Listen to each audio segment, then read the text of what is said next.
പല അസുഖങ്ങൾക്കും കാരണം അതിൻ്റെ ബേസിക് ആയിട്ടുള്ളത് വയറാണ്. അപ്പോൾ അതുകൊണ്ടാണ് വയറ് കേട് വന്നത് കൊണ്ടാണ് യഥാർത്ഥത്തിൽ പല അസുഖങ്ങളും ഉണ്ടാകുന്നത്. നമ്മൾ ആദ്യം മനസ്സിലാക്കേണ്ടത് ഇതിൻ്റെ പിന്നിലായിട്ട് ഒരുപാട് റീസൺസ് ഉണ്ട് എന്നുള്ളതാണ്. അതായത് സ്റ്റൊമക്ക് ഹെൽത്ത് നോർമൽ അല്ല എന്നുള്ളതിൻ്റെ ഏറ്റവും ബേസിക് ആയിട്ടുള്ള ഒരു സംഗതിയാണ് ഗ്യാസ് എന്നുള്ളത്. അപ്പോൾ അത് ആദ്യം നമ്മൾ മനസ്സിലാക്കേണ്ടതുണ്ട്.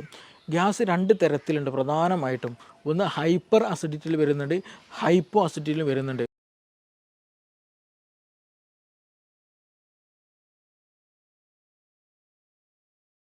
ഒട്ടുമിക്ക ആളുകൾക്കും ഗ്യാസ് കയറാറുണ്ട്. ഭക്ഷണം കഴിച്ചില്ലെങ്കിലൊക്കെ നോർമലി ഗ്യാസ് കയറാറുണ്ട്. പക്ഷെ ചില ആളുകൾക്ക് ഇത് സ്ഥിരമായിട്ടുണ്ടാവാറുണ്ട്. ഭക്ഷണം കഴിച്ചാലും ശരിയാണ്, അല്ലെ കഴിക്കുന്നതിൻ്റെ മുമ്പായിരിക്കും, ചിലപ്പോൾ കിടന്ന് ഉറങ്ങുന്ന സമയത്തൊക്കെ ആയിരിക്കും ഗ്യാസ് കയറുന്നുണ്ടാവുക.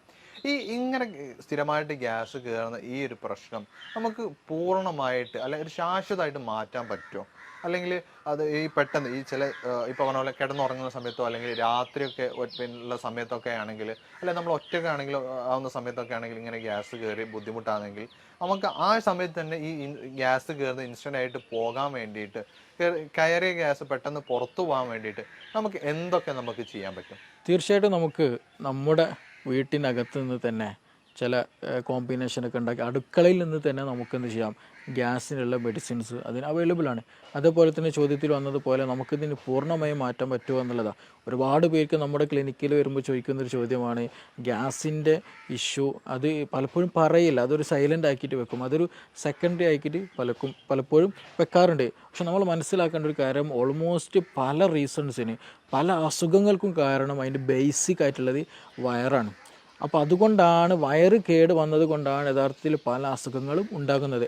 അതിൻ്റെ വയറ് കേട് വന്നതിൻ്റെ ഒരു ലക്ഷണം മാത്രമാണ് ഗ്യാസ് എന്ന് പറയുന്നത്. ഇപ്പോൾ ഒട്ടുമിക്ക കേസുകൾ ബാക്ക് പെയിൻ ഉള്ള കേസുകളുണ്ടായിരിക്കും, കോൺസ്റ്റിപ്പേഷനുള്ള കേസുണ്ടാവും, പൈൽസ് വന്ന കേസുകളുണ്ടായിരിക്കും, അൾസറേറ്റീവ് കൊളൈറ്റിസിന് കേസുകളുണ്ടായിരിക്കും, ഈവൻ ഫീവർ ഉണ്ടായിരിക്കും, ഹെഡ് ഏക്കിൻ്റെ പ്രശ്നമുള്ളവരുണ്ടായിരിക്കും, ഇടയ്ക്കിടയ്ക്ക് അലർജിക് ഇഷ്യൂസ് ഉള്ളവരുണ്ടായിരിക്കും, സ്കിൻ അലർജി ഉള്ളവർക്കുണ്ടായിരിക്കും. അപ്പോൾ ഓൾമോസ്റ്റ് എല്ലാ കേസുകളുടെയും റീസൺ ചോദിച്ചാൽ, അല്ലെങ്കിൽ ഇങ്ങനെയുള്ള കേസുകൾ വരുമ്പോൾ നമ്മൾ അവരോട് ചോദിച്ചാൽ അവർ പറയും അവർക്ക് എന്തുണ്ടായിരിക്കും, ഗ്യാസിൻ്റെ പ്രശ്നമുണ്ടായിരിക്കും, അല്ലെങ്കിൽ സ്റ്റൊമക്ക് നോർമലായിരിക്കില്ല, അബ്ഡോമൻ നോർമലായിരിക്കില്ല, ഗട്ട് ഹെൽത്ത് നോർമലായിരിക്കില്ല എന്നുള്ളത്. അപ്പോൾ നമ്മൾ ആദ്യം മനസ്സിലാക്കേണ്ടത് ഇതിൻ്റെ പിന്നിലായിട്ട് ഒരുപാട് റീസൺസ് ഉണ്ട് എന്നുള്ളതാണ്. അതായത് സ്റ്റൊമക്ക് ഹെൽത്ത് നോർമൽ അല്ല എന്നുള്ളതിൻ്റെ ഏറ്റവും ബേസിക് ആയിട്ടുള്ള ഒരു സംഗതിയാണ് ഗ്യാസ് എന്നുള്ളത്. അപ്പോൾ അത് ആദ്യം നമ്മൾ മനസ്സിലാക്കേണ്ടതുണ്ട്. പിന്നെ ചോദ്യത്തിൽ വന്നതുപോലെ ഗ്യാസ് നമുക്ക് നമ്മുടെ വീട്ടിൽ നിന്ന് തന്നെ റിമൂവ് ചെയ്യാം. ചില ആളുകൾക്ക് എന്ത് ചെയ്യും, അത് റിപ്പീറ്റഡ് ആയിട്ട് വരും, അമിതമായിട്ട് ഭക്ഷണം കഴിച്ചാലും വരും, ഭക്ഷണം കഴിച്ചില്ലെങ്കിലും വരും, ഭക്ഷണം കഴിച്ചു കൊണ്ടിരിക്കുമ്പോൾ വരും, പല സമയത്ത് വന്നിരിക്കുന്ന പല ആളുകളും പല രീതിയിലാണ് ഗ്യാസ് കാണാറുള്ളത്. അപ്പോൾ ഇത് ഗ്യാസ് എന്തുകൊണ്ട് വരുന്നോ അതിന് റീസൺ എന്താണ് എന്നുള്ളത് ആദ്യം മനസ്സിലാക്കണം. ഗ്യാസ് രണ്ട് തരത്തിലുണ്ട് പ്രധാനമായിട്ടും. ഒന്ന് ഹൈപ്പർ അസിഡിറ്റിയിൽ വരുന്നുണ്ട്, ഹൈപ്പോ അസിഡിറ്റിയിൽ വരുന്നുണ്ട്. അപ്പോൾ നമ്മളെപ്പോഴും നോക്കണം ഹൈപ്പർ ആണോ അല്ല ഹൈപ്പോ ആണോ എന്നുള്ളത്. ഗ്യാസ് ഹൈപ്പർ അസിഡിറ്റിയിലും വരും, ഹൈപ്പോയിലും വരും. അപ്പോൾ നമ്മളെപ്പോഴും നമ്മുടെ സ്റ്റൊമക്ക് pH അല്ലെങ്കിൽ സ്റ്റൊമക്കിൻ്റെ കണ്ടീഷൻ എപ്പോഴും ഒരു ന്യൂട്രലായിട്ടാണ് കൊണ്ടുപോകേണ്ടത്. അപ്പോൾ അത് കൂടിയാലും പ്രശ്നമാണ്, കുറഞ്ഞാലും പ്രശ്നമാണ്. ഹൈപ്പർ അസിഡിറ്റിൻ്റെ കേസ് എടുത്ത് നോക്കാം. നമ്മൾ അമിതമായിട്ട് അങ്ങനെയുള്ള കേസുകളിൽ അമിതമായിട്ട് ക്ഷീണം തോന്നും, അമിതമായിട്ട് ചിലപ്പോൾ വയറുവേദന വരും, ഛർദ്ദിക്കാൻ വരും, ആൾ പറ്റ സ്കിന്നായിട്ടായിരിക്കും, ഭയങ്കര സ്കെൽറ്റലായിരിക്കും, കൂടുതൽ തടിയൊന്നും വെക്കൂല, ഇടയ്ക്കിടയ്ക്ക് ചിലപ്പോൾ ഭക്ഷണം കഴിച്ചാൽ പെട്ടെന്ന് വയറ്റുന്ന് പോകാൻ തോന്നും. അങ്ങനെയുള്ള പല അസ്വസ്ഥതകളും ഹൈപ്പർ അസിഡിറ്റിയിൽ കണ്ടുവരാറുണ്ട്.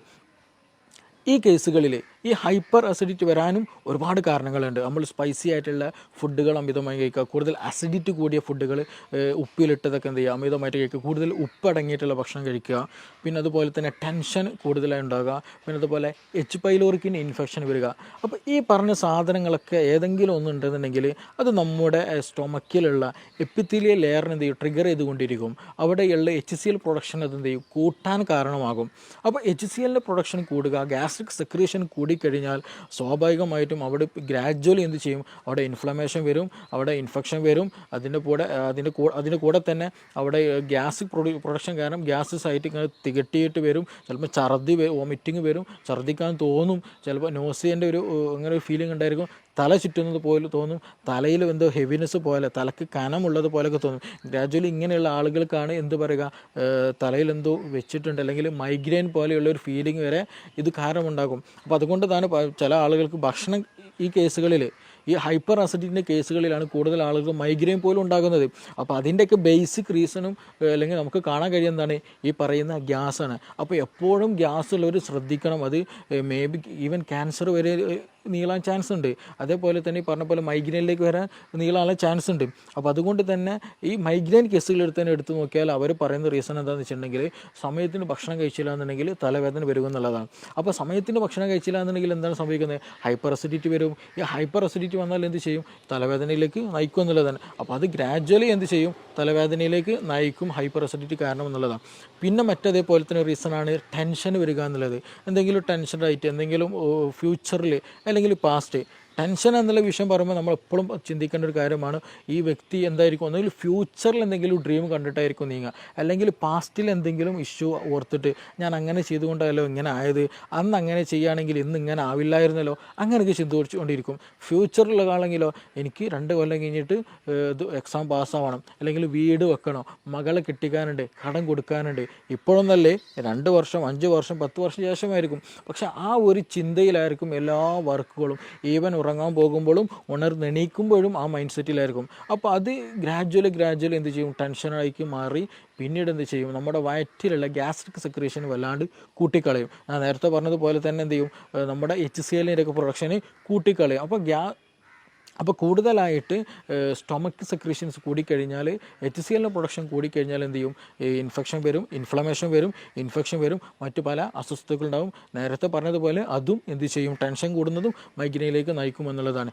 അതേപോലെ തന്നെയാണ് ഉറക്കം കുറഞ്ഞു കഴിഞ്ഞാലും ഇതുപോലെ നമ്മുടെ ഗ്യാസ്ട്രിക്കിൻ്റെ സെക്രീഷൻസ് കൂടും, നമ്മുടെ ബോഡി വളരെ തിന്നാക്കും, ഡൈജഷനെ അത് ബാധിക്കുന്നുണ്ട്.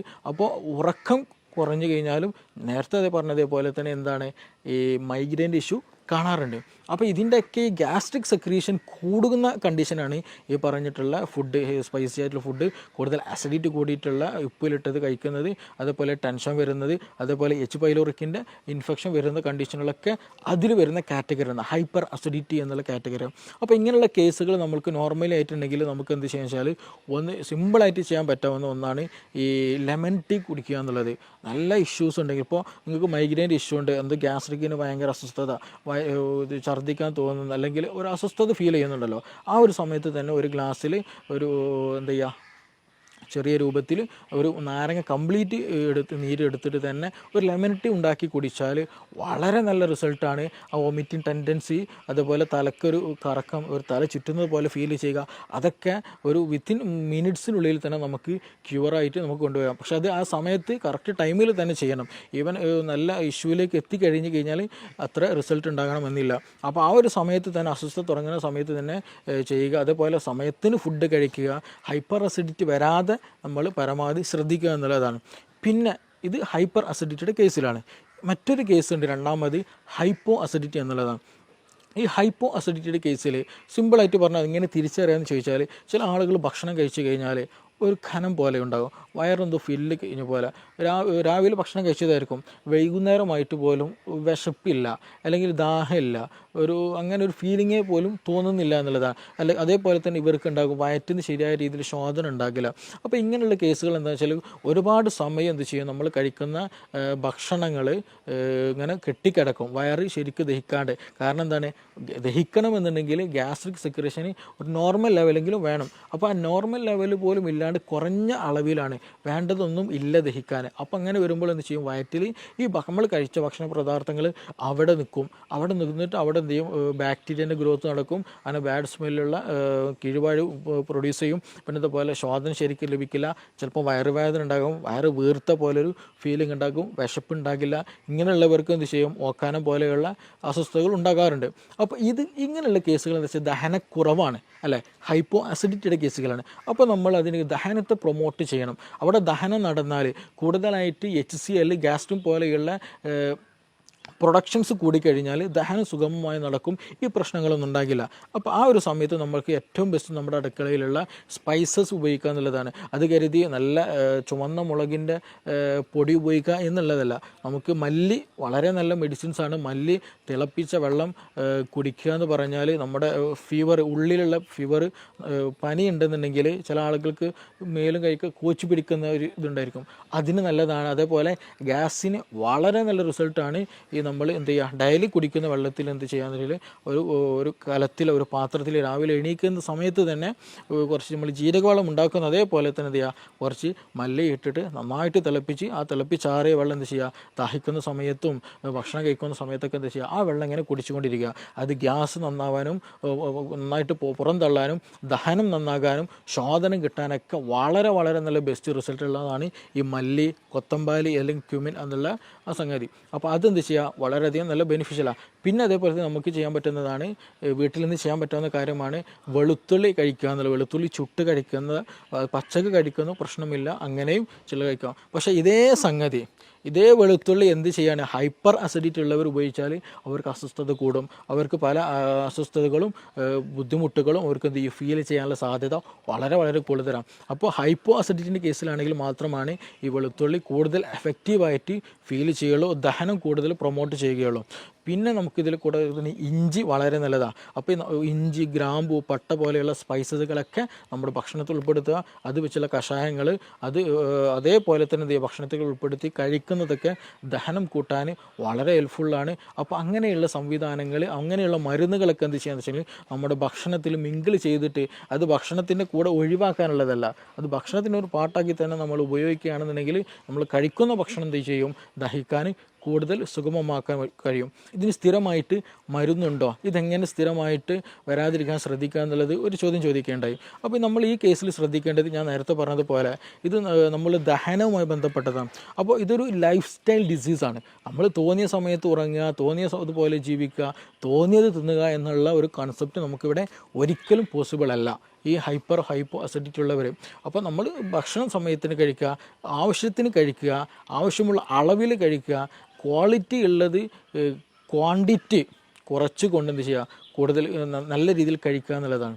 കഴിക്കുന്നത് നല്ല ക്വാളിറ്റി ഉള്ളതാകണം. ഒരുപാട് ചോറ് കഴിക്കുക എന്നുള്ളൊരു ടെൻഡൻസി ഒരിക്കലും പാടില്ല, അത് നമുക്ക് കൂടുതൽ ബുദ്ധിമുട്ടുകൾ ഉണ്ടാക്കുക എന്നുള്ളൂ. അപ്പോൾ ചെറിയ രൂപത്തിൽ അത്യാവശ്യം നല്ല രീതിയിലുള്ള സാധനങ്ങൾ മാത്രം കഴിക്കുക, സമയത്തിന് കഴിക്കുക, അമിതമാകാതിരിക്കുക. അതേപോലെ തന്നെ ഭക്ഷണം കഴിച്ച പാടെ ഉറങ്ങുന്ന ശൈലിയുള്ളത്, അപ്പോഴാണ് അപ്പോൾ എസ്പെഷ്യലി ഈ നൈറ്റ് ലൈഫ് ഇന്ന് കൂടിയൊരു കണ്ടീഷനാണ്. രാത്രി പുറത്ത് പോകലും അവിടെ നിന്ന് ഭക്ഷണം കഴിക്കലും, ഒരുപാട് ഭക്ഷണം കഴിച്ച് വരും, എന്നിട്ട് എന്ത് ചെയ്യും, നേരെ ബെഡ്ഷീറ്റിലേക്ക് കിടക്കും. രാത്രി സുപ്രഭാതത്തിലായിരിക്കും പെട്ടെന്ന് നെഞ്ഞുവേദന അല്ലെങ്കിൽ ഹാർട്ട് പെയിൻ, അതും ഈ നെഞ്ചരിച്ചിൽ എന്ന് പറയുന്ന ഗ്യാസിൻ്റെ ഒരു പെയിൻ, നമുക്ക് ഗ്യാസിൻ്റെ ഈ പെയിന് വരിക എന്ന് പറഞ്ഞിട്ടുണ്ടെങ്കിൽ നമ്മുടെ ഹാർട്ടിരിക്കുന്ന ഭാഗം ഉണ്ടല്ലോ, അവിടെ നിന്ന് തന്നെയാണ് ആ ഒരു പെയിന്, വേദന ഫീൽ ചെയ്യുക, തുടങ്ങുക അവിടെ നിന്ന് തന്നെയാണ്. അപ്പോൾ അതുകൊണ്ട് തന്നെ നമുക്ക് കൺഫ്യൂഷൻ ആയിരിക്കും, അപ്പോൾ ഇത് എന്താണ്, ഹാർട്ട് അറ്റാക്ക് ആണോ, ഹാർട്ടിൻ്റെ ഇഷ്യൂ ആണെന്നുള്ളത്. നമ്മൾ ഉടൻ തന്നെ ഹോസ്പിറ്റലിൽ പോകും, ടെസ്റ്റുകളൊക്കെ നടത്തും, നോർമലായിരിക്കും, ഗ്യാസിൻ്റെ പ്രശ്നമായിരിക്കും. ഇങ്ങനെ കൂടുതലായിട്ട് ഇന്ന് രാത്രികളിൽ ഹോസ്പിറ്റലുകൾ വരവ് കൂടുതലാണ്. എന്താണ് ഇതിന് റീസൺ എന്ന് ചോദിച്ചാൽ നൈറ്റ് ലൈഫാണ്. കൂടുതലായിട്ട് രാത്രിയിൽ അമിത ഭക്ഷണം കഴിക്കും, ഭക്ഷണം കഴിച്ചിട്ട് അതേപോലെ വന്നിട്ട് ബെഡിൽ കിടക്കും എന്നുള്ളതാണ്. ഇവർക്ക് ഛർദ്ദിക്കാൻ വരും, പുളിച്ചത് കെട്ടിൽ വരും, പിന്നെ അങ്ങനെയുള്ള പല അസ്വസ്ഥതകളും ഇവർക്കുണ്ടായിരിക്കും. അപ്പോൾ അത് വരാനുള്ള റീസൺ എന്താണെന്ന് വെച്ചാൽ നമ്മളെ ഭക്ഷണം ഫില്ലായി കഴിഞ്ഞിട്ട് എന്ത് ചെയ്യും, ബെഡിൽ വന്ന് കിടക്കുന്ന സമയത്ത് ഈ ഗ്യാസ്ട്രിക്കിലുള്ള കണ്ടന്റുകൾ എന്ത് ചെയ്യും, വീണ്ടും റിഗർജിറ്റേഷൻ വരും. നമ്മുടെ ഈസോഫാഗസ്, അതായത് അന്നനാളത്തിലേക്ക് തന്നെ എന്ത് ചെയ്യും, മുകളിലേക്ക് തന്നെ വീണ്ടും റിട്ടേൺ അടിക്കാൻ തുടങ്ങും. അങ്ങനെ റിട്ടേൺ അടിക്കുമ്പോഴാണ് നമുക്കൊരു പുളിരസം തോന്നുക, ഛർദ്ദിക്കാൻ തോന്നുക, അങ്ങനെയുള്ള പല അസ്വസ്ഥതകളും തോന്നുക. അപ്പോൾ അങ്ങനെ അസ്വസ്ഥതകളുള്ളവർ, അങ്ങനെ അസ്വസ്ഥത ഉള്ളവർക്കാണ് കൂടുതലായിട്ട് ഈ പറഞ്ഞതുപോലെ രാത്രി ഫുഡ് അമിതമായിട്ട് കഴിച്ചിട്ട് എന്ത് ചെയ്യും, വന്ന് കിടക്കുന്നവർക്കാണ് ഈ പറഞ്ഞുള്ള രാത്രിയിലുള്ള അസ്വസ്ഥതകൾ കൂടുതലായിട്ട് കാണുന്നത്. ഇനി മറ്റൊരു ചോദ്യം ചോദിച്ചതുപോലെ തന്നെ ഇത് ലൈഫ് സ്റ്റൈലൊക്കെ നോർമലാണ്, വേറെ പ്രശ്നങ്ങളൊന്നുമില്ല, കറക്റ്റ് ഭക്ഷണം കഴിക്കുന്നുണ്ട്, പക്ഷേ എന്നിട്ട് പോലും എന്ത് ഗ്യാസിന് അസ്വസ്ഥതകളുണ്ട്, ഛർദ്ദിക്കാൻ വരുന്നുണ്ട്, ചില സമയത്ത് അൾസറിൻ്റെ ഇഷ്യൂസ്, ഇടയ്ക്കിടയ്ക്ക് വായിലും മുറിവൊക്കെ വരുന്നുണ്ട്. തീർച്ചയായിട്ടും അതൊരു ഇൻഫെക്റ്റീവ് കണ്ടീഷനാണ്. എച്ച് പൈലോറിക്കിൻ്റെ പ്രസൻസ് കാരണമായിട്ട്, എച്ച് പൈലോറിക് ഓൾമോസ്റ്റ് എല്ലാ ആളുകളിലും കണ്ടുവരുന്ന ഒരു ബാക്ടീരിയയാണ് ബാക്ടീരിയം പൈലോറി എന്ന് പറയുന്നത്. എച്ച് പൈലോറിക് എന്നുള്ള ഈ ബാക്ടീരിയ എന്താണ്, ആക്റ്റീവായിട്ടുണ്ടായിരിക്കും, ഈ സ്റ്റൊമക്കിൽ ആക്റ്റീവായിട്ടുണ്ടായിരിക്കും. സ്റ്റൊമക്കിനൊരു പ്രത്യേകതയുണ്ട്, നമ്മുടെ ഒരു എപ്പിത്തിലെ ലെയറുണ്ട്, നമ്മൾ ടൈറ്റ് ജംഗ്ഷൻ എന്ന് വെച്ചിട്ടുണ്ടെങ്കിൽ ഒരു സെല്ല് അടുത്ത സെല്ലും കൂടി ഭയങ്കര ടൈറ്റഡാണ്, അതിൻ്റെ ഇടയിൽ ഗ്യാപ്പില്ല. അങ്ങനെ ടൈറ്റായിട്ട് ഇങ്ങനെ നിരയായിട്ട് വെച്ച ഒരു ലെയറാണ് എപ്പിത്തിലെ ലെയർ. അതിന് നേരെ മുകളിലാണ് മ്യൂക്കസ് എന്നുള്ള ഒരു വഴുവഴുത്ത ഒരു കൊഴുപ്പ് ഉണ്ടായിരിക്കും. അതിൻ്റെ മുകളിലാണ് എന്ത് ഈ ആസിഡിൻ്റെ പ്രസൻസ് ഉണ്ടാവുക. അപ്പോൾ ഈ ആസിഡ് ഈ പറഞ്ഞ മ്യൂക്കസ്, അതിന് താഴെ എപ്പിത്തീലിയൽ ലെയർ. എപ്പിത്തീലിയൽ ലെയർ എന്ന് പറയുന്നത് നമ്മുടെ ബോഡിയോട് അത്രയും ചേർന്നിരിക്കുന്നതാണ്. അപ്പോൾ ആസിഡ് നമ്മുടെ ബോഡിയിലേക്ക് തട്ടരുത്, അല്ലെങ്കിൽ നമ്മുടെ ശരീരത്തിലെ സെല്ലിലേക്ക് തട്ടരുത്. അപ്പോൾ അതിന് പ്രൊട്ടക്ഷനാണ് യഥാർത്ഥത്തിൽ അതിന് ഇൻ ബിറ്റ്വീൻ ആയിട്ടുള്ള ഈ മ്യൂക്കസ് മെമ്പർ അല്ലെങ്കിൽ മ്യൂക്കസിൻ്റെ പ്രസൻസ് എന്ന് പറയുന്നത്. അത് നോർമലായിട്ട് നമുക്ക് വേണ്ടതാണ്. അപ്പോൾ ചില കണ്ടീഷനുകളിൽ ഈ എച്ച് പൈലോറിക്കിൻ്റെ പ്രസൻസ് കൂടുതലായിട്ടുണ്ടായിരിക്കും, എച്ച് പൈലോറിക് ആക്റ്റീവ് ആയിട്ടുണ്ടായിരിക്കും. അങ്ങനെ വരുമ്പോൾ നമ്മുടെ ശരീരം ഈ ഒരു എച്ച് പൈലോറിക്കിന് വേറെ പ്രത്യേകത കൂടെയുണ്ട്. അവർക്ക് യൂറിയസ് എന്നുള്ള ഒരു എൻസൈം അവരുടെ ശരീരത്തിലുണ്ട്, അല്ലെങ്കിൽ ആ ഒരു ബാക്ടീരിയയിലുണ്ട്. അപ്പോൾ അങ്ങനെയുള്ള കണ്ടീഷനുകളിൽ ഈ ഫുഡ് പാർട്ടിക്കിൾ വരുമ്പോൾ എന്ത് ചെയ്യുമെന്ന് വെച്ചിട്ടുണ്ടെങ്കിൽ ഇവർ ഈ യൂറിയസ് എന്ത് ചെയ്യും, യൂറിയനെ എന്ത് ചെയ്യും, കൺവേർട്ടഡ് ആക്കിയിട്ട് അമോണിയാക്കി മാറ്റും. NH3 അമോണിയാക്കി മാറ്റും. ഈ എച്ച് പൈലോറിക് ബാക്ടീരിയ എന്ത് ചെയ്യും, അവരുടെ എൻസൈം ഉപയോഗിച്ചിട്ട് ഭക്ഷണത്തിൽ വരുന്ന യൂറിയയെ എന്ത് ചെയ്യും, മാറ്റും, അമോണിയായിട്ട് മാറ്റും. ഈ അമോണിയ എന്താണ്, ഒരു ആൽക്കലി കണ്ടൻ്റാണ്. അമോണിയ ആൽക്കലി കണ്ടൻ്റാണ്. അപ്പോൾ ചുരുക്കി പറഞ്ഞാൽ എച്ച് പൈലോറിക്കയുടെ എന്ന ബാക്ടീരിയയുടെ സാന്നിധ്യത്തിൽ എന്ത് ചെയ്യും, കൂടുതലായിട്ട് ബാക്ടീരിയ ഉണ്ടാകുമ്പോൾ അതെല്ലാം വരുന്ന യൂറിയൊക്കെ എന്ത് കൺവേർട്ടഡ് ആക്കി മാറ്റും, അമോണിയ ആയിട്ട് കൺവേർട്ടഡ് ആക്കി മാറ്റും. അപ്പോൾ ചുരുക്കി പറഞ്ഞാൽ ഈ എച്ച് പൈലോറിക് കാരണമായിട്ട് അവിടെ ഒരു ആൽക്കലി മീഡിയം എന്ത് ചെയ്യും, ഉണ്ടാകാനുള്ള സാധ്യത, അല്ലെങ്കിൽ ആൽക്കലി മീഡിയം ഉണ്ടായിക്കൊണ്ടേയിരിക്കും. അപ്പോൾ നമ്മളെ വയറ്റിൽ തന്നെ എന്തുണ്ട്, ആസിഡും ഉണ്ട്. അപ്പോൾ ഈ ആൽക്കലിയും ആസിഡും മിക്സ് ആയി കഴിഞ്ഞാൽ സ്വാഭാവികമായിട്ടും ന്യൂട്രലൈസേഷൻ നടക്കും. അപ്പോൾ അമിതമായിട്ടുള്ള എച്ച് പൈലോറിക് ആക്ഷൻ വന്നു കഴിഞ്ഞാൽ, ഈ അമിതമായിട്ട് അമോണിയയുടെ സാന്നിധ്യം വന്നു കഴിഞ്ഞാൽ നമ്മുടെ ശരീരത്തിൽ നമുക്ക് ദഹനത്തിന് വേണ്ടിയിട്ടുള്ള നമ്മുടെ ഈ ആസിഡിന് എന്ത് ചെയ്യും, അത് ലെയർ കുറയും. അത് പിന്നെ മെല്ലെ മെല്ലെ എന്ത് ചെയ്യുമെന്ന് വെച്ചിട്ടുണ്ടെങ്കിൽ ഈ പറഞ്ഞ എച്ച് പൈലോറിക് ഗ്രാജ്വലി നമ്മുടെ മ്യൂക്കസും കടന്നിട്ട് മെല്ലെ നമ്മുടെ ഈ എപ്പിത്തീലിയൽ ലെയറിലേക്ക് വന്ന് അറ്റാച്ച് ചെയ്യും. അവിടെ പിന്നെ എന്ത് ചെയ്യും, ഇൻഫ്ലമേഷൻസ് വരും. ആ ഇൻഫ്ലമേഷൻസ് ഗ്രാജ്വലി ഈ പറഞ്ഞ പോലെ അൾസറിലേക്ക് മറ്റു പല പ്രശ്നങ്ങളിലേക്ക് വരും. അപ്പോൾ ചുരുക്കി പറഞ്ഞാൽ ഈ ഒരു സമയത്ത് തന്നെ മീൻസ് ഞാൻ നേരത്തെ പറയുകയുണ്ടായി, ഇതെന്ത് ചെയ്യും, ഈ ആൽക്കലി മീഡിയം ഈ എച്ച് പൈലോറിക് ഉണ്ടാക്കുമ്പോൾ സ്വാഭാവികമായിട്ടും എന്ത് ചെയ്യും, നമ്മുടെ ശരീരം കൂടുതലായിട്ട് ആസിഡ് പ്രൊഡക്ഷൻ നടക്കും. ഹൈപ്പർ അസിഡിറ്റി ആ സമയത്ത് ഉണ്ടാകാനുള്ള സാധ്യതയുണ്ട്. അപ്പോൾ ഓൾമോസ്റ്റ് പല കേസുകളിലും ഹൈപ്പർ അസിഡിറ്റി ഉണ്ടാകാനുള്ള റീസൺ എന്താണെന്ന് വെച്ചിട്ടുണ്ടെങ്കിൽ ഈ പറഞ്ഞിട്ടുള്ള എച്ച് പൈലോറിക്കിൻ്റെ കേസില്ല. അപ്പോൾ നമ്മൾ PPI പ്രോട്ടോമം ഇൻഹിബിറ്റേഴ്സോ പാൻഡോഫ് പോലെയുള്ള മെഡിസിൻസ് കഴിച്ചാൽ ഒരു സാന്ദർഭികമായിട്ട് ആ ഒരു സമയത്ത് റിലീഫ് കിട്ടുമെന്നല്ലാണ്ട് ഗ്രാജ്വലായിട്ട് ഒരു പെർമനൻ്റ് ആയിട്ട് റിലീഫ് നമുക്ക് കിട്ടിക്കൊള്ളുന്നുണ്ടാകില്ല. അതിന് ബേസിക്കലി റീസൺ എന്താണെന്ന് വെച്ചാൽ ഈ പറയുന്ന എച്ച് പൈലോറിക്കിൻ്റെ പ്രസൻസ് ആണ്. അപ്പോൾ ആ ഒരു സമയത്ത് നമ്മൾ പ്രോപ്പറായിട്ട് എച്ച് പൈലോറിക്കിന് ട്രീറ്റ്മെൻറ്റ്, അതിനെ ഇറാഡിക്കേറ്റ് ചെയ്യാനുള്ള ട്രീറ്റ്മെൻറ്റ് നടത്തുക എന്നുള്ളതാണ്. ഈ ഒരു കേസുകളിൽ തന്നെയാണ് നമുക്ക് ശരിയായ ദഹനം നടക്കില്ല. അതേപോലെ നമ്മുടെ ഗഡ് ഹെൽത്തിനത് ബാധിക്കും. ഗഡ് ഹെൽത്തിലേക്ക് പോകുമ്പോൾ, കാരണം നമ്മുടെ ഗ്യാസ്ട്രിക് മീഡിയം വളരെ വളരെ ഇമ്പോർട്ടൻ്റ് ഡൈജഷന്. അപ്പോൾ അവിടെ ഇംപ്രോപ്പർ ആയിരുന്നെങ്കിൽ സ്വാഭാവികമായിട്ടും അതിൻ്റെ കണ്ടിന്യൂഷൻ ആയിട്ടുള്ള സ്മോൾ ഇൻറ്റെസ്റ്റൈനും ലാർജ് ഇൻറ്റെസ്റ്റൈനിലൊക്കെ എന്ത് ചെയ്യും, ബാക്ടീരിയൽ മീഡിയയിൽ ചേഞ്ചസ് വരും.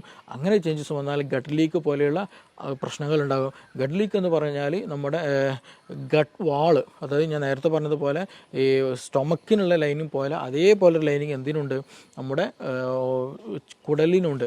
അപ്പോൾ ആ ഒരു നോർമലി ആയിട്ടുള്ള അതിൻ്റെ ഒരു മീഡിയം നഷ്ടപ്പെടുമ്പോൾ സ്വാഭാവികമായിട്ടും ഗട്ടിലുള്ള ഒരുപാട് സൈറ്റോടോക്സിൻസ് ഉണ്ട്, നമ്മുടെ കോശങ്ങളെ നശിപ്പിക്കാൻ കഴിയുന്ന, ഇൻഫെക്ഷൻ ഉണ്ടാക്കാൻ കഴിയുന്ന, നമ്മുടെ ഹെൽത്തിനെ നെഗറ്റീവായിട്ട് എഫക്റ്റ് ഉണ്ടാക്കുന്ന പല സാധനങ്ങളും, പല വസ്തുക്കളും, പല ബൈ പ്രൊഡക്റ്റുകളും എന്തുണ്ട് നമ്മുടെ ഈ ഒരു ഭക്ഷണം അല്ലെങ്കിൽ ഈ ഒരു ഭക്ഷണത്തിനുണ്ടായിരിക്കും. അപ്പോൾ അതെന്ത് ചെയ്യും, നമ്മൾ ഡയറക്റ്റായിട്ട് നമ്മുടെ ശരീരത്തിൽ കിടക്കും.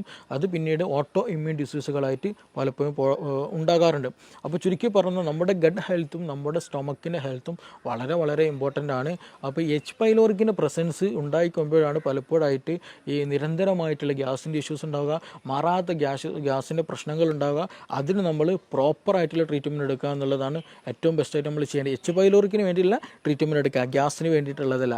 ഗ്യാസ് എന്നുള്ളത് അതൊരു സിംറ്റം മാത്രമാണ്. അത് അങ്ങനെ ഒരു ഇൻഫെക്ഷൻ അവിടെയുണ്ട് എന്ന് അറിയിക്കാൻ ഒരു സിംറ്റം മാത്രമാണ്.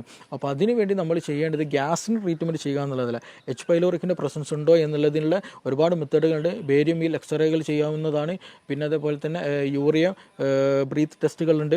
അപ്പോൾ അങ്ങനെയുള്ള ടെസ്റ്റുകൾ നടത്തിയാൽ തന്നെ ഓൾമോസ്റ്റ് നമ്മുടെ ഗ്യാസ്ട്രിക് കണ്ടീഷൻസ് നമുക്കറിയാം, അൾസർ ഉണ്ടോ എന്ന് നമുക്കറിയാൻ കഴിയും. അതുപോലെ ഈ പറഞ്ഞ എച്ച് പൈലോറിക്കിൻ്റെ പ്രസൻസ് ഉണ്ടോ എന്ന് അറിയാൻ കഴിയും. അങ്ങനെയൊക്കെ ടെസ്റ്റുകൾ നടത്തി അതിന് വേണ്ട ട്രീറ്റ്മെൻറ്റ് എടുക്കുക.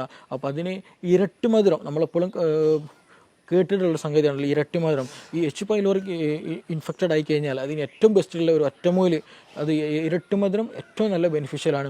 അതേപോലെ തന്നെ ഈ ഹൈപ്പർ അസിഡിറ്റി കേസ് വന്നാൽ നമുക്ക് പ്രോബയോട്ടിക്കുകളും പ്രീബയോട്ടിക്കുകളായിട്ടുള്ള പ്രൊഡക്റ്റുകൾ യൂസ് ചെയ്യുന്നത് എന്താണ് നമ്മുടെ ദഹനം നന്നാക്കാനും ആസിഡ് മീഡിയം നോർമൽ ആക്കാനൊക്കെ നമുക്കത് ഹെൽപ്ഫുള്ളാണ്. അപ്പോൾ അങ്ങനെ ഒരു പ്രോപ്പറായിട്ടുള്ള ട്രീറ്റ്മെൻറ്റ് ചെയ്യുക എന്നുള്ളതാണ് ഏറ്റവും ബെസ്റ്റ്. നമ്മുടെ കേസുകളിൽ തന്നെ ഒരുപാട് കേസുകൾ നമ്മുടെ ക്ലിനിക്കിൽ തന്നെ വന്നിട്ടുണ്ട്. ഈ മൈഗ്രെയിൻ വന്ന കേസുകൾ മാറാത്ത 8, 10, 15 വർഷമായിട്ട് മൈഗ്രെയിൻ ഡോക്ടർ മാറിയിട്ടില്ല എന്നുള്ളത്. അപ്പോൾ അവർ ചോദിക്കുമ്പോൾ നമ്മൾ അതിൻ്റെ ബേസിക്കിലൊക്കെ പോകുമ്പോൾ ഹൈപ്പർ അസിഡിറ്റിയാണ് അവർക്ക് ഉണ്ടാവുക. ചില കേസുകൾ മൈഗ്രെയിൻ അവർ പറയുള്ളൂ, ഹൈപ്പർ അസിഡിറ്റി എന്നുള്ള കണ്ടീഷൻ തന്നെ അവർ പറയില്ല. പക്ഷേ അത് കാരണം അതിന് അഡാപ്റ്റഡ് ആയിട്ടുണ്ടായിരിക്കും. കാരണം ഹൈപ്പർ അസിഡിറ്റിക്കാളും കൂടുതൽ അവർക്ക് പ്രശ്നമായിട്ട് തോന്നൽ എന്താണ് മൈഗ്രെയിൻ്റെ ഇഷ്യൂ ആയിരിക്കും. അപ്പോൾ പക്ഷേ ഈ ഹിസ്റ്ററി എടുത്ത് പോകുമ്പോൾ അവർക്ക് ഹൈപ്പർ അസിഡിറ്റി ആയിരിക്കും കൂടുതലായിട്ടുണ്ടായിരിക. അപ്പോൾ സ്വാഭാവികമായിട്ടും അവർക്ക് മോശം ക്ലിയർ ആയിരിക്കില്ല, ദഹനം ക്ലിയർ ആയിരിക്കില്ല. ഞാൻ നേരത്തെ പറഞ്ഞതുപോലെ ഗട്ട് ഹെൽത്ത് ബാഡായിരിക്കും, പ്രോപ്പറായിട്ട് നിലനിൽക്കില്ല. ആ കേസുകളിലൊക്കെ നമുക്ക് മെഡിസിൻ ഉപയോഗിച്ച് തന്നെ, മെഡിസിൻ മീൻസ് നമ്മുടെ വീടുകളിൽ ഉപയോഗിക്കാവുന്ന മെഡിസിൻസ് തന്നെ നൽകിയാൽ തന്നെ എന്ത് ചെയ്യും, നല്ല പ്രോപ്പർ ഒരു റുട്ടീൻ നമ്മൾ കീപ്പ് ചെയ്ത് തന്നെ ഒരു കണ്ടിന്യൂ ഒരു മെഡിക്കേഷൻ ഇല്ലാതെ നല്ല രീതിയിൽ തന്നെ നമുക്ക് എന്ത് ചെയ്യാം, ഈ മൈഗ്രെയിൻ പോലെയുള്ള കണ്ടീഷനൊക്കെ റിവേഴ്സ് ആക്കിയിട്ട് നമുക്ക് നോർമൽ ഹെൽത്തിലേക്ക് തന്നെ മാറ്റാൻ കഴിയുന്നുണ്ട്. അപ്പോൾ അതിൻ്റെയൊക്കെ ഒരു ബേസിക് എന്ന് പറയുന്നതാണ് യഥാർത്ഥത്തിൽ ഗ്യാസ് അല്ലെങ്കിൽ ഗ്യാസ്ട്രിക് ഇഷ്യൂ എന്നുള്ളത്.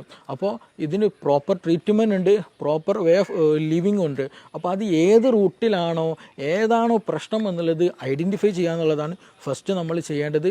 അത് ഐഡൻറ്റിഫൈ ചെയ്തതിന് ശേഷം അതിന് പ്രോപ്പറായിട്ട് അതിനെ നമ്മൾ എന്ത് ചെയ്യണം, ഹൈപ്പർ പ്രശ്നമാണോ, ഹൈപ്പർ അസിഡിറ്റിൻ്റെ പ്രശ്നമാണോ, ഹൈപ്പോ അസിഡിറ്റിൻ്റെ പ്രശ്നമാണോ. ഹൈപ്പർ അസിഡിറ്റിൻ്റെ പ്രശ്നമാണെങ്കിൽ തന്നെ നമ്മുടെ ഡയറ്റിൽ അമിതമായിട്ടുള്ള എന്തെങ്കിലും എരിവ് കൂടിയതോ സോൾട്ടി ആയിട്ടുള്ളതോ അങ്ങനെയുള്ള എന്തെങ്കിലും ഉപയോഗിക്കുന്നതാണോ, ഇന്നതിൽ ടെൻഷൻ എന്തെങ്കിലും ഉണ്ടോ, ഇന്നതിൽ എച്ച് പൈലോറി ഇൻഫെക്ഷൻ തന്നെയാണോ, അങ്ങനെയുള്ളത് ഏതാണോ എന്നുള്ളത് ഡിഫറൻഷ്യേറ്റ് ചെയ്യണം. ഇനി ഹൈപ്പോ അസിഡിറ്റിൻ്റെ കേസിലാണെങ്കിലും ശരി, അവിടെയും എച്ച് പൈലോറിക്കിൻ്റെ പ്രശ്നം ഉണ്ടാകാറുണ്ട് ചില കേസിൽ. അപ്പോൾ അത് വന്നതാണോ, ഇനി അതല്ല വേറെ അമിത ഭക്ഷണമാണോ, നമ്മുടെ റുട്ടീനുള്ള പ്രശ്നമാണോ, അത് ഏതാണോ എന്നുള്ളത് നമ്മൾ കറക്റ്റ് ഐഡൻറ്റിഫൈ ചെയ്യേണ്ടതുണ്ട്. ചില കേസുകളിൽ ആസിഡ് അല്ലെങ്കിൽ പുളിച്ചുതക്കെട്ടിൽ വരും. ആർക്ക് നല്ല തടിച്ച ഒരാൾക്ക് ഉണ്ടെങ്കിൽ, ഒബസിറ്റി കൂടുതലുണ്ടെങ്കിൽ, കൂടുതൽ ഓവർ ഈറ്റ് ഉണ്ടെങ്കിൽ, അങ്ങനെയുള്ള കേസുകൾ എന്ന് വെച്ചിട്ടുണ്ടെങ്കിൽ അവർക്ക് ഇടയ്ക്കിടയ്ക്ക് കിടന്നാൽ തന്നെ എന്ത് ചെയ്യും, പുളിച്ചുതക്കെട്ടിലോ വരും. കാരണം എന്താണെന്ന് വെച്ചിട്ടുണ്ടെങ്കിൽ എന്താണ്, അബ്ഡോമിനൽ പ്രഷർ കൂടുതലായിരിക്കും, വയറിൻ്റെ ഭാഗത്ത് പ്രഷർ വളരെ കൂടുതലായിരിക്കും. അപ്പോൾ മുകളിലേക്കുള്ളൊരു തള്ളൽ കിടന്നാലും ഒക്കെ എന്ത് ചെയ്യും, ഫീൽ ചെയ്യും. അപ്പോൾ അങ്ങനെയുള്ളവർക്ക് എന്ത് ചെയ്യും, അതും വരാറുണ്ട്. അപ്പോൾ ആ ഒരു കേസിലൊക്കെ എന്താ വെച്ചാൽ നമ്മൾ ചെയ്യേണ്ടത് അതിന് വേണ്ടിയിട്ടുള്ള ട്രീറ്റ്മെൻറ്റ് എടുക്കുക എന്നുള്ളതാണ്. അപ്പോൾ ചുരുക്കി പറഞ്ഞാൽ ഇതിന് പ്രോപ്പറായിട്ട് തന്നെയുള്ള ട്രീറ്റ്മെൻറ്റ്. ഗ്യാസ് എന്നുള്ളത് ബേസിക് ആയിട്ടുള്ള ഒരു റീസണാണ്. ആ റീസണിൻ്റെ പിന്നിൽ നമുക്ക് ഒരുപാട് അസുഖങ്ങൾ ഉണ്ടായിരിക്കും. ആ അസുഖങ്ങളായിരിക്കും പലപ്പോഴും നമ്മൾ ഫോക്കസ് ചെയ്യുക. ഞാൻ നേരത്തെ പറഞ്ഞതുപോലെ ഒന്നെങ്കിൽ നമുക്ക് മൈഗ്രെയിൻ ആയിരിക്കും ഉണ്ടാവുക, അല്ലെങ്കിൽ സോറിയാസിസ് പോലെ സ്കിൻ ഡിസീസ് ആയിരിക്കും ഉണ്ടാവുക, അല്ലെങ്കിൽ അതിൻ്റെ ബാക്കിൽ എന്തെങ്കിലും ടെൻഷൻ്റെ എന്തെങ്കിലും ഇഷ്യൂസ് ഉണ്ടായിരിക്കും, ആങ്സൈറ്റി പോലെയുള്ള തലകറക്കം പോലെയുള്ള പ്രശ്നങ്ങൾ ഉണ്ടായിരിക്കും. ഇനി അതെല്ലാം മറ്റു സ്കിൻ ഡിസീസുകൾ പലപ്പോഴും അർട്ടിക്കേരി പോലെയുള്ള പ്രശ്നങ്ങൾ ഉണ്ടാകാറുണ്ട്, എക്സിമ പോലെയുള്ള പ്രശ്നങ്ങൾ ഉണ്ടാകാറുണ്ട്. അപ്പോൾ ഇതിൻ്റെയൊക്കെ ബേസിക് ആയിട്ട് വരുമ്പോൾ നമ്മുടെ ഗട്ട് ഹെൽത്താണ് ഇതിന് റീസൺ ആയിട്ട് വരിക. അപ്പോൾ അതിൻ്റെ ഒരു കാരണം അല്ലെങ്കിൽ ഗട്ട് ഹെൽത്ത് പ്രോപ്പർ അല്ല എന്ന് കാണിക്കാനുള്ള ഒരു സിമ്പൽ മാത്രമാണ് യഥാർത്ഥത്തിൽ ഗ്യാസ് എന്ന് പറയുന്നത്. അപ്പോൾ നമ്മുടെ ഗട്ട് ഹെൽത്ത് പ്രോപ്പറാക്കുക, നമ്മൾ പ്രോപ്പറായിട്ടുള്ള ഡയറ്റ് എടുക്കുക, പ്രോപ്പറായിട്ടൊരു നല്ല ബെനിഫിഷ്യൽ ആയിട്ടൊരു ലൈഫ് സ്റ്റൈൽ കീപ്പ് ചെയ്യുക എന്നുള്ളതാണ് ഇതിന് ഏറ്റവും ബെസ്റ്റ് ആയിട്ടുള്ള ഒരു മെഡിസിൻ എന്നുള്ളത്. അത് ഇന്ന് നമ്മുടെ ക്ലിനിക്കിൽ തന്നെ അവൈലബിൾ ആണ്. ഒരുപാട് ആളുകൾക്ക് അതുകൊണ്ട് ഒരുപാട് അസുഖങ്ങൾക്ക് ഗട്ട് ഹെൽത്ത് നോർമലാക്കിയതിൽ കൂടെ നമുക്ക് ട്രീറ്റ് ചെയ്യാൻ കഴിഞ്ഞിട്ടുണ്ട്. Okay, thank you.